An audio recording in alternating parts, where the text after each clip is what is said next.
Hola, bienvenidos a Recomiéndame un libro. Yo, como siempre, sigo siendo René Morales y el día de hoy vamos a hablar de un tema muy interesante. Hoy vamos a hablar de algo que todos conocemos, que son los monstruos, la monstruosidad. Vamos a centrarnos en Drácula y Frankenstein y vamos a tratar de ir considerando algunas cositas o algunos ángulos que posiblemente no había uno pensado con profundidad. Esto siempre lo hago en mis clases cuando trato de explicar el romanticismo. Y cuando trato de explicar este tipo de fenómenos, siempre recurro a el fenómeno de Frankenstein y al fenómeno de Drácula para lo que representa dentro del romanticismo. Hacernos preguntas tan simples como decir por qué en esa época la humanidad sintió la necesidad de crear criaturas que encarnaran el miedo, el deseo, lo desconocido, la desconfianza. ¿Qué hizo que los románticos como Bram Stoker, como Mary Shelley, como Víctor Hugo recurrieran a lo monstruoso para explicar la realidad que recorre el mundo? Hoy vamos a tratar de analizar formalmente qué son estos monstruos, qué es lo que representan y qué tenían los escritores románticos en la cabeza y por qué en realidad estos monstruos hablan más de nosotros que de ellos mismos. O sea, Drácula en realidad sirve para conocer ese lado sensual que a veces nos intentamos como controlarlo. O Frankenstein también a veces trata de hablar sobre la manera en que nos relacionamos con lo que creamos y con lo que nos ha creado, ¿no? Pero bueno, vamos a darle porque ya saben que esto se puede volver un poco largo, ya saben, también hablando de romanticismo, de monstruos y este tipo de cosas, me fascina. Y bueno, vamos a comenzar regalándome un like. Cada like que usted me regala me permite llegar básicamente a 4 personas. Me gustaría que se suscribieran al canal, que me cuenten cuál es su monstruo favorito del romanticismo o por qué cree que los monstruos son tan importantes en el mundo de la literatura. Lo invito a que se una a un club de lectura. Todo el mes de diciembre vamos a leer Frankenstein para celebrar el año nuevo, que es algo muy relativo. Pero bueno, vamos dándole. Miren, el romanticismo y el nacimiento del monstruo moderno es muy simple. O sea, creo que los monstruos son una respuesta a la revolución industrial, a la ciencia, la razón y el progreso técnico. Hay una sensación de que el mundo está deshumanizándose gracias a las fábricas, gracias a las grandes industrias. Y resulta que los románticos lo que hacen es voltear a ver los monstruos de la Edad Media y sacarlos de la Edad Media y traerlos a la actualidad, prácticamente a mediados del siglo XIX.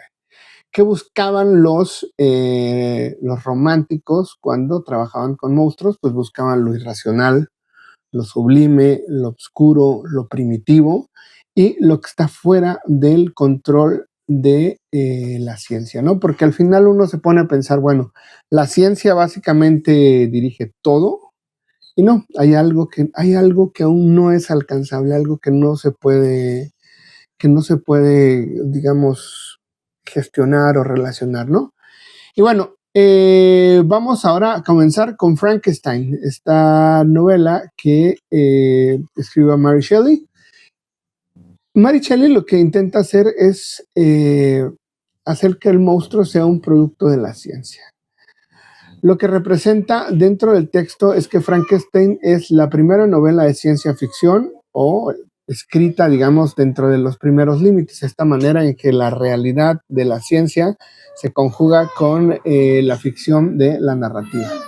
Al final es un mito romántico. Mary Shelley presenta al monstruo como una creación artificial que nace sin alma, sin historia y sin sociedad, y es una criatura definida por el rechazo y no por la maldad. ¿Qué es lo que simboliza? Pues simboliza posiblemente la ansiedad ante la ciencia del siglo XIX. Y Shelley escribió la novela cuando se empezaban a hacer los primeros experimentos con electricidad y cadáveres. No sé si han visto ese experimento que consiste en que la mano de un cadáver, si le pones ciertos nódulos de electricidad, pues comienza a moverse. Y creían que la electricidad, que era algo que se acababa de descubrir, pues iba prácticamente a resucitar a los muertos.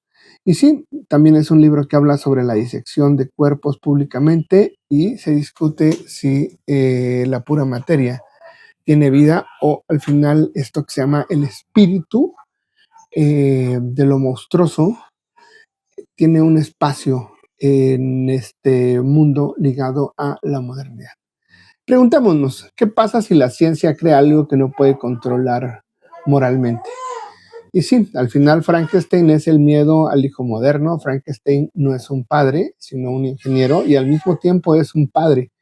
El monstruo encarna el terror y crea la vida de asumir cierta responsabilidad. Digamos que Frankenstein, el creador, nunca tuvo una responsabilidad. Es una obra que tiene que ver también con el abandono, con lo paterno, y creo que la obra de Mary Shelley está marcada también por ese tipo de gestos. Creo que había perdido un hijo después de haber escrito esta novela. Y bueno, miren, ¿por qué Frankenstein, después de que tiene más de 200 años que se publicó, sigue siendo un espejo de lo que es un lector? Bueno, pues esto pasa porque lo más romántico de la novela es la criatura, y esta criatura, digamos que se vuelve humana al leer dentro del libro a Werther, leer El paraíso perdido y las vidas de Plutarco. Se vuelve humano porque lee y no porque vive. Es un ser construido literalmente y tendría que afrontar la responsabilidad de una sociedad que no se ha caracterizado nunca por ser compasiva con los demás.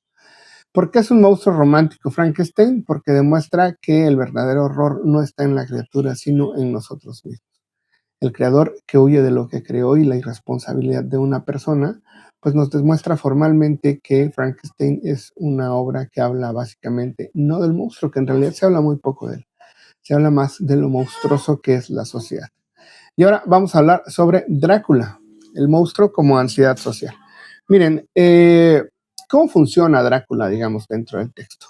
Drácula no tiene una voz propia, evidentemente no habla la primera mitad de la novela. Lo conocemos básicamente a través de diarios, a través de cartas, a través de telegramas, a través de recortes de periódicos, pero nunca lo conocemos formalmente. Es un monstruo que existe en la sombra del texto. Siempre es una ausencia, un rumor, un hueco, algo que no está y al mismo tiempo se hace presente. Esto lo convierte en un monstruo perfecto para el miedo moderno. Digamos que lo que vemos es más aterrador que lo que no vemos. ¿Qué simboliza, digamos, Drácula? Bueno, Drácula básicamente es un texto que se compuso en la sociedad victoriana, esta sociedad en donde lo sexual estaba íntimamente controlado por parte de la moral. Drácula es un deseo puro, es eso que hace que perdamos el control, es algo que nos hace que perdamos la moral, y las escenas de vampirismo en realidad son metáforas del deseo sexual reprimido. Y bueno, hablemos también del miedo al extranjero. Digamos que Drácula, como saben, vive en la novela, vive pues en esta ciudad que se llama Transilvania, en Rumania, y es un aristócrata que decide vivir en Londres.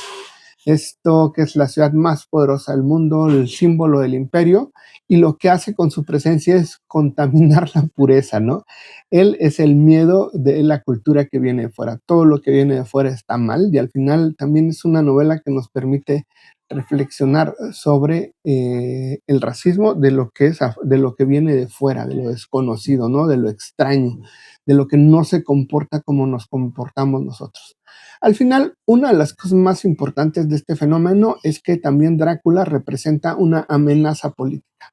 La novela representa a un imperio que tiene un temor infundado sobre la decadencia, tanto moral, tanto política como económica.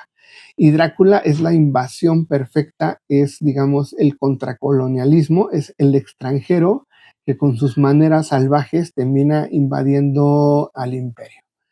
Y bueno, pensemos por qué ahora Drácula es un monstruo romántico.